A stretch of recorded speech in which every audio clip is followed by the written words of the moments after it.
खान्थाल नै मोनसे नैबे मोनसे पिसावनो 20 थाखा लाखायो। गोथाव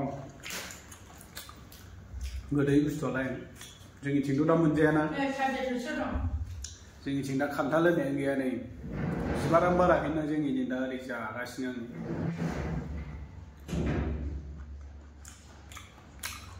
गोथाव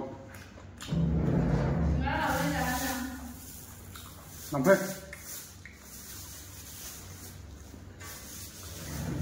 हिन्जावखौ अननानै लाबोदों बेखौ जानो लुबैदोंमोन आंबो जानो लुबैखादोंमोन ओमफ्राय हिन्जावखौ जानो लुबैखागोन बे होननानै लाना फैदों। साम'साबो लाबोबावबाय सिंग्रा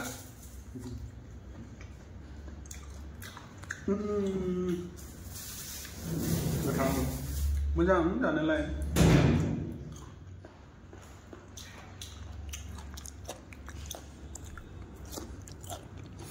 मा बुरजा जाबाय आङो 20 थाखा मोनसेयावनो। जोंनिथिं ओरैनो गारलाबायो नै बिदि बिसब मोनसेयाव जों दा बायना जानांगौ 20 थाखानि बायना जानांगौ। जोंनिथिंबो गारलाबायोसो ना जोङो जायालासिनो जेराव द' गारहरलाबायोसो उफाय गैया ओमफ्राय दा बेखौनो जायाबानो। बेफोरबायदि मेथाइफोरखौ मोनो नै जोंनियाव बेसेबां जानो चिप्सनो मानो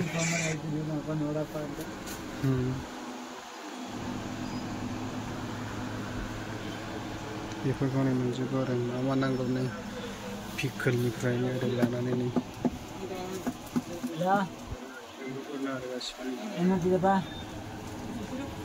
बिसोर गासैबो पेकिं खालामनांगौ नै जोंनो पेकिं खालामजोबनाय आरो बेफोरो नै बिदि फैया 1 केजि फैयो ओमफ्राय बिदि फिसा फिसा जों खालामनांगौ आरो नै बिदि ओरै जाग्राफोर दं गासिबो नै ओरै दंजोबो ओरै जों पेकिं खालामनानै बेखौ जुस खालामजोबनाय आरो बिदि सरनानै दोनजोबनाय।